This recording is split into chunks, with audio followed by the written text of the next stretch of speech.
Hello, I'm Mitch Long, and I'm here with Brian Rivers with Engineers Without Borders. How are we doing today? I am doing excellent, sir. It is warm and sunny, and I'm loving it. All right, let's get right to it. What exactly is Engineers Without Borders? All right, well, Engineers Without Borders is a nonprofit, non-governmental organization, and the Engineers Without Borders chapter in UW-Platteville is run by students, and so it is as a nonprofit or non-governmental organization, we go around the globe implementing infrastructure needs in impoverished areas. So, awesome. Yeah, basically the main premise of it. What kinds of projects does this organization do? A lot of small infrastructure projects benefiting, like I said, impoverished communities. So one of our kind of slogans is low tech, high impact.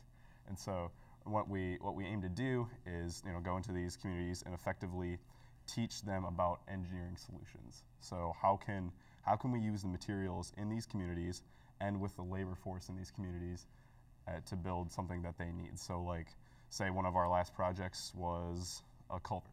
And so how do you readily mix concrete and dig holes and dig trenches with the materials that are available to those communities? I know you guys do a lot of cool projects and get the opportunity to go to some pretty cool places. Talk a little bit about the last place you guys went and what you guys did there. Yes, sir. Yeah, we just last January we went to Nsumia, Ghana, and so Ghana, obviously, I'm kind of on the chin of Africa there, but yeah, it is definitely the area that we are working in the most. And so this last project is called the Nava Primary School, and so what Nava stands for is Nsumia, Akiakope, Voodoo, and Ahiabu, and those are the four main villages that this school will be benefiting. So this last trip, we were building up all the way up to the foundations, or build up the foundations to the floors of these buildings. So awesome. Yeah, it was excellent. What is it like doing this kind of volunteer work? It's enriching. I think that's pretty much the one word I could probably use to sum it up.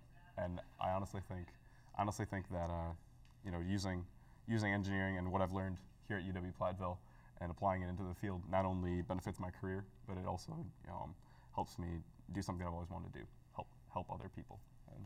Do you have I know you got some souvenirs here to share Yes, share with us, but we'll get that in a minute. Any good stories that you've brought back from Ghana that you can share with us?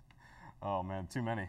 But I think definitely, like I was just kind of telling you earlier, I was talking to a kid, one of the kids that helps us out from the village, and I was asking him, so what's your favorite sport? And he was like, do you guys have soccer here? And he looks at me and he's like, no, we have football, volleyball, cricket, and some other sport. And I'm like, oh, so you don't play soccer? And he's like, no.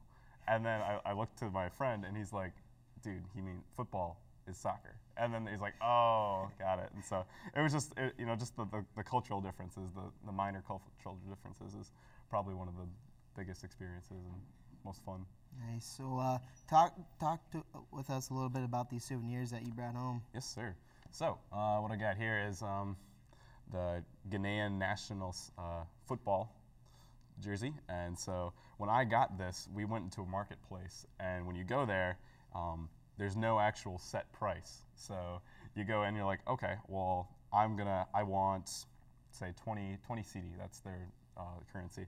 And then the seller will look at you and he'd be like, oh no, 40 CD. And so you work it out until you reach a synthesis at probably somewhere around 30 CD. And so that was pretty fun. So that's, I got Gian, and that's their striker, and he plays for the Ghanaian national team.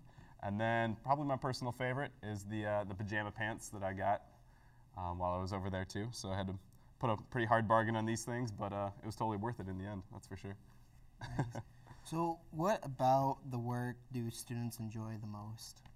Not only, kind of like what I was saying earlier, not only getting a chance to use what they've learned in their classes, but having an actual impact and meeting the people that you're going to be benefiting.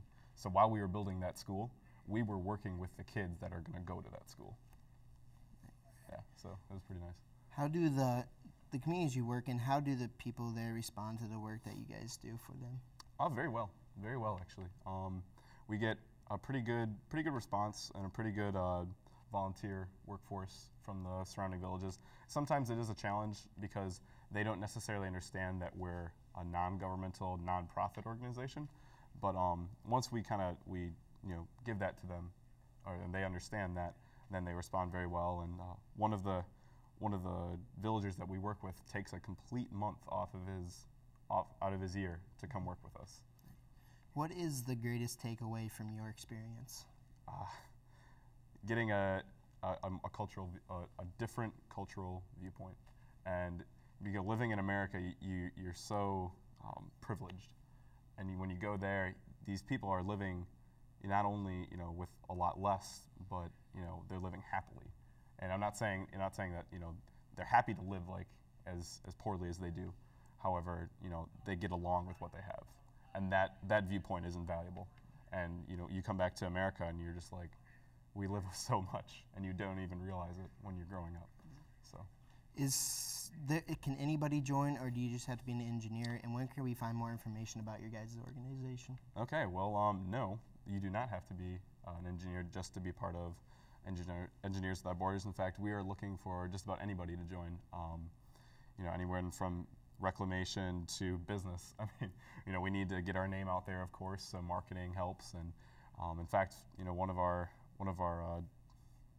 members, our committee members, is a business major. So he definitely helps us out there, and I think we are currently undergoing or constructing our website right now. So there is one, but it's older. However, the best place to get information about EWB is to come to our general meetings held every other Tuesday. We'll be having one next Tuesday in Otzman Hall. I believe it's room 123. Alrighty. So yeah, it'll be that's the best place, and I hope to see you all there. Alrighty. Yeah. Well, thank you so much, Brian, for no worries, giving us your time today. That's Brian Rivers, Engineers Without Borders. We'll be back with more right after this. Excellent.